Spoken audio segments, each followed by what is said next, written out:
Well, it's personal between me and you, and I'm going to do you some serious harm, you big stiff idiot. The untouchable True School Sports Empire proudly presents something the boxing game's been missing. Hey, what's going on? It's your boy BT, and I came here to talk some boxing with the thousands of True School Sports subscribers. Now I've been hearing this quote floating around for a while. I've heard this fighter say this on numerous occasions, but I've never made a video to give my own thoughts about it. So I wanted to talk about Terence Crawford coming out and saying that if he can't get the Spence fight, which, by the way, let's not hold our breath, he's never getting the Spence fight. When he doesn't get the Spence fight, he basically saying that he wants to get the winner of Charlo-Castano at 154 and fight at undisputed for 154. Now, I personally think that this is a very, very difficult to realize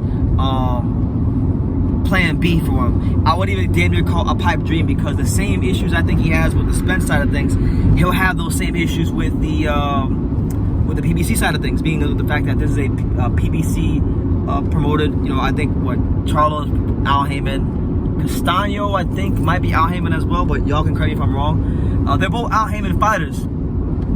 So if he can't get a fight with one Al Heyman fighter, why would it be any different with another, But I'm gonna be a little bit optimistic. Maybe cooler heads prevail. Maybe Al Heyman doesn't care about these guys as much as he cares about Spence, and he would be more inclined to put Crawford, if he should so sound the PBC, in a fight with Castano versus Charlo. And I like that fight because it shows that, Terence Crawford's going for the legacy. He's going for the opportunity to show that he is what he says he is, and that is the best pound for pound, undisputed, #1 creme de la creme fighter in the sport.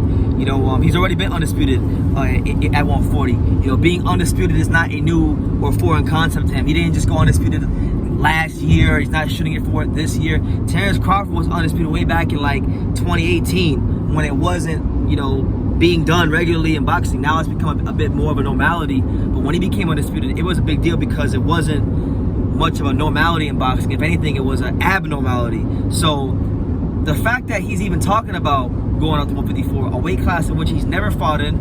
Keep in mind, this is a guy that turned pro at 135, so you're talking about going from 135, 140, 147, 154. You're talking about what? 20 pounds in weight gain over the course of his career. Shooting to become a 4-division champion, 2-time undisputed. I mean, you guys really shouldn't say anything bad about Terence Crawford. This is a guy that continuously shows he's down to fight the best. He wants those big challenges. I think Charlo and Castano are both good, high-level, B-level fighters. They're both B-plus caliber fighters, just like a lot of the fighters 154. It's the division of the B-level fighters that are good and have their strengths, but they got glaring vulnerabilities and things that they don't do well. So that's why the belts get passed around so much 154. But with Terence Crawford being a smaller guy, but a guy nonetheless who's an A-level guy, that makes the weight class kind of interesting because there's no really A-level talents at 154. So I like the fact that he's talking about going up to 154. And to be honest, unless there's a Josh Taylor fight on the table, I don't really see any reason for him to stay at 47. I mean, I know people may say, well, he should fight Boots or he should fight Virgil. I would like both those fights for Terence. I really, really would. But I don't think Virgil's going to happen because I think Golden Boy has their own route they want to go with Virgil. As far as whatchamacallit, Boots Ennis, thank you, Pops. As far as Boots Ennis, I don't know. I don't really see much of a reason for Terence to fight him. I think it's a great fight. I would love to see it happen, but I'm saying if you're looking at it from the business side of things, because at the end of the day, yes, it's a sport, but it's a business first. So the dollars gotta make sense. I would love to see him fight Ennis. I think Ennis will be a dangerous opponent for not just Crawford, but anybody in the welterweight division. But I just don't see Terence fighting Ennis right now because there's just not enough that the Ennis offers him right now. Just being honest. But if it can happen, great. I'm not against it at all. So I just think, look, unless talking about Josh Taylor, who's on the pound-for-pound list, who's undefeated, who's got a great resume, who has a working relationship with Top Rank, which, by the way, I still think Crawford and Aaron Wool would work together for a fight like that, because that is a big event as far as here in America and in Scotland. That's a big fight. So I think they would come, cool heads prevail, they would go for that fight. But 154, Terence Crawford, going for greatness. I love the idea. I love the idea of Crawford fighting at a 4th weight class. I love the idea of if he can actually secure the fight, which I have my doubts about. I love the idea of Terence Crawford trying to become the first active fighter in the sport today to become a 2-time undisputed champion. Well, at least as far as men, because the only person that's done it has been Claressa Shields. So apart from women's boxing, you know, I love the idea of Terence Crawford trying to become the first male boxer to become undisputed 2 times in their career since the great Evander Holyfield. That would truthfully be something special. Now I'm gonna pass it over to Pops to give you guys some quick thoughts. Pops, what do you think about Crawford fighting the Charlo-Castano winner? I think that's a great move for him. Like I said, this is the second match, right? Rematch. The rematch. That's a good idea. Even whoever he fights, he's gonna beat him. I'm telling you that right now. And as far as Charlo and Castano, I think Castano will beat him in the second time, in my own opinion.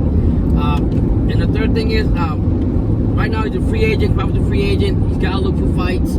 He's got to get some fights. And I totally agree with you, BT, that if El Heyman and PBC is behind this, it's probably the same outcome. The same outcome. Same shit, different toilet. Yeah, exactly. So at the end of the day, we hope that he be a free agent, he can get better fights. But if not, shout out to him. He's trying to find these opportunities like other fighters are doing.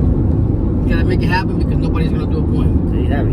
He's trying to get it how he lives. So yeah, that's the news. Terence Crawford seeking undisputed at 154 against Castano Charlo winner.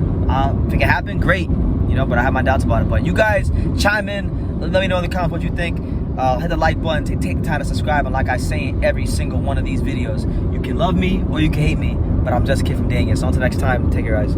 Thank you for watching another video on True School Sports, the home of boxing. If you made it this far, do me a favor and do yourself a damn favor. Hit that subscribe button and surely you will not be disappointed. You know, True School Sports bringing you the latest and greatest, the untouchable, you know, boxing content, interviews, news videos, breakdowns, live fight reaction extravaganza. We've got a great community of people here, boxing fans all over the world, from America to the UK to Australia, and on and on and on. So join the empire today. Hit that subscribe button. Take care and God bless.